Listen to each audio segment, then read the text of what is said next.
Hello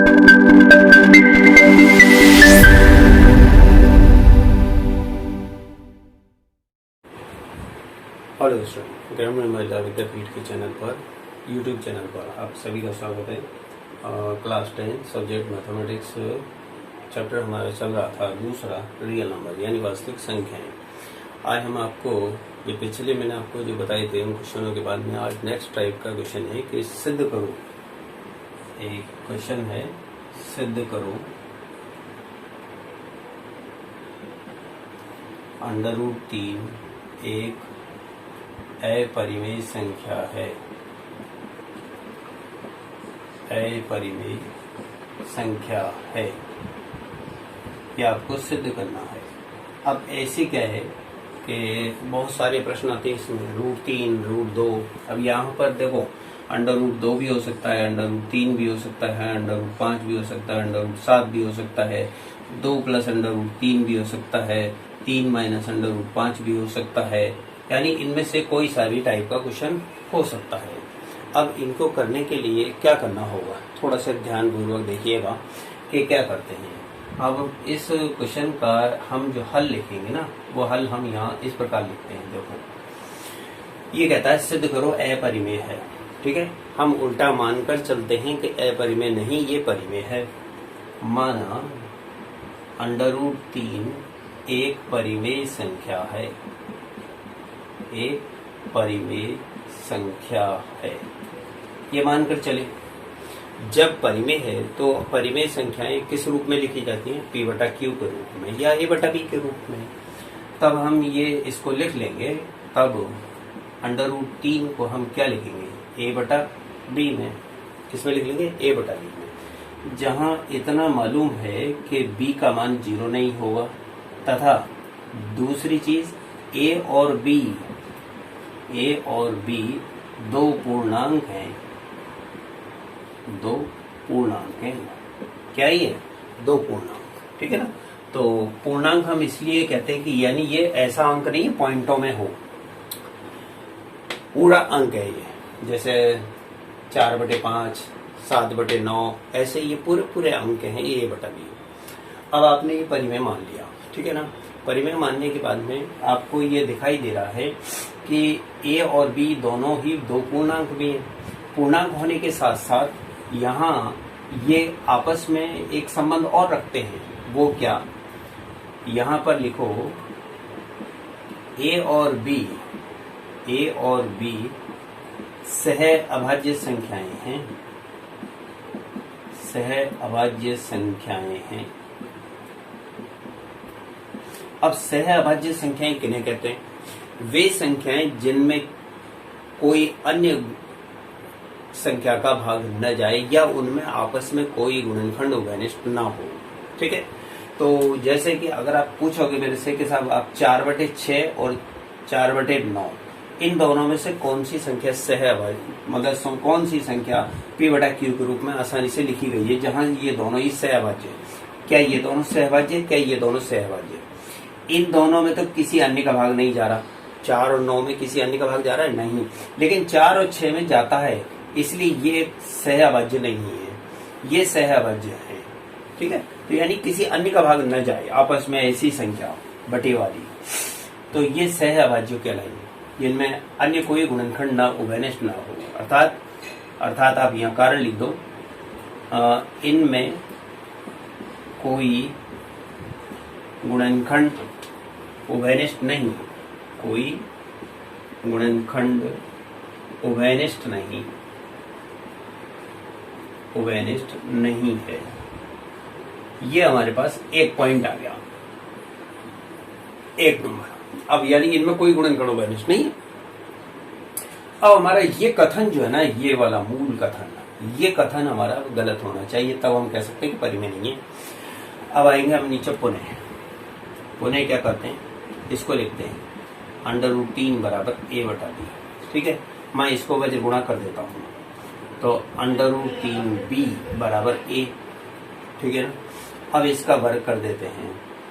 वर्ग करने से क्या होगा कि √3 का वर्ग तो 3 हो जाएगा, B का वर्ग B² हो जाएगा, A का वर्ग A² हो जाएगा, ठीक है।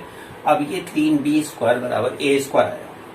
अब आप यहाँ ये समझोगे कि साहब 3b² बराबर a² है, तो 3b² एक ऐसी संख्या है, 3b² एक ऐसी संख्या है 3 से विभाजित होती है, 3 से विभाजित होती है।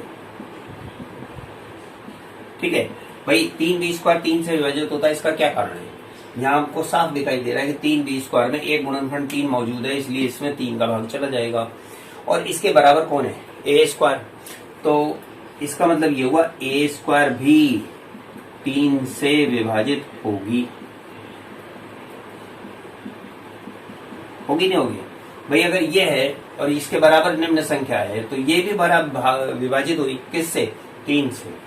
अब हम यहाँ प्रमेय लिखते हैं कि 3 से, अगर a² 3 से विभाजित है, a² 3 से विभाजित है,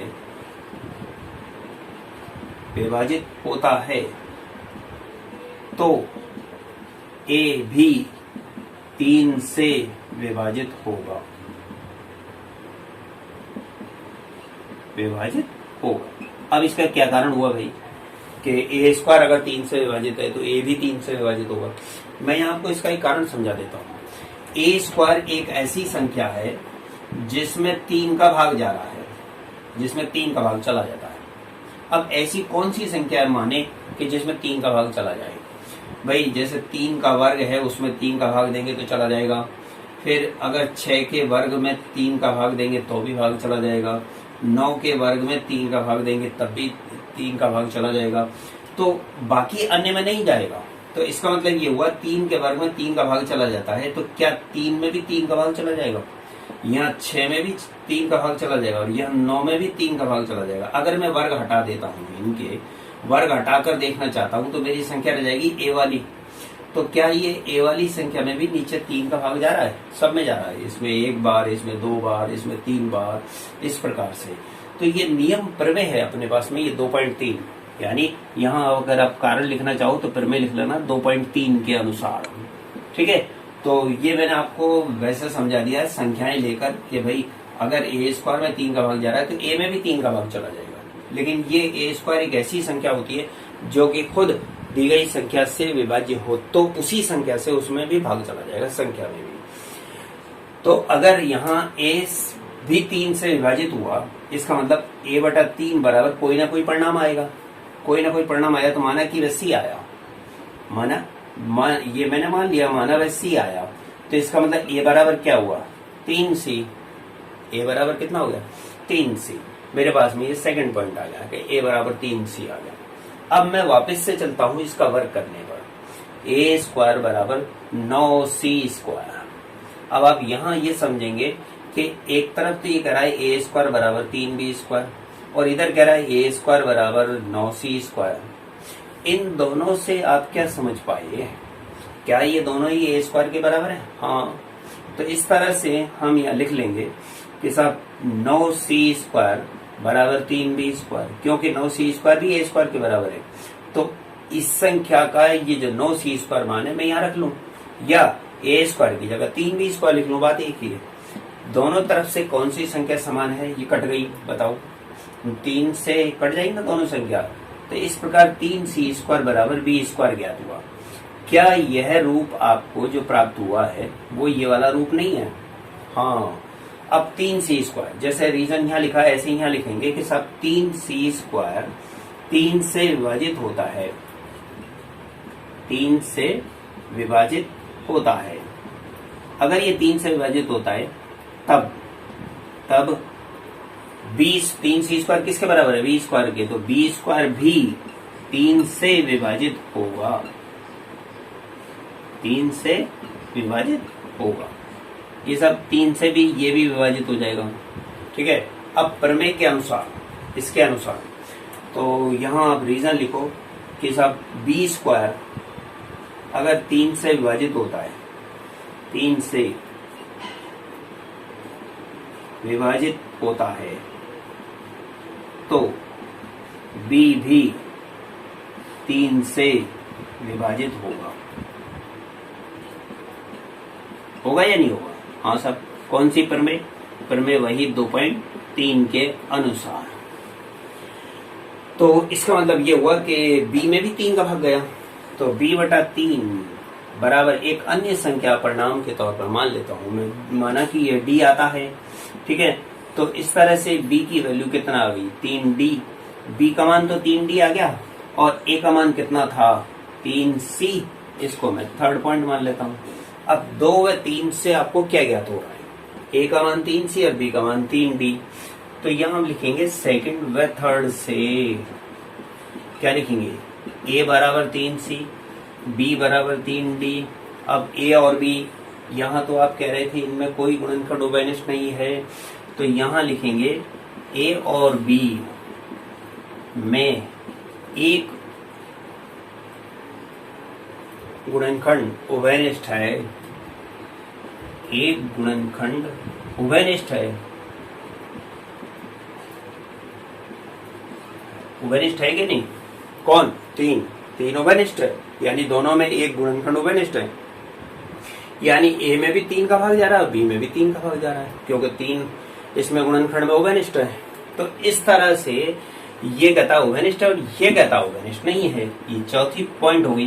तो चौथा जो कथन है वो पहले कथन के अनुसार विरोधाभास है। तो 1 व 4 से विरोधाभास उत्पन्न होता है, विरोधाभास होता है।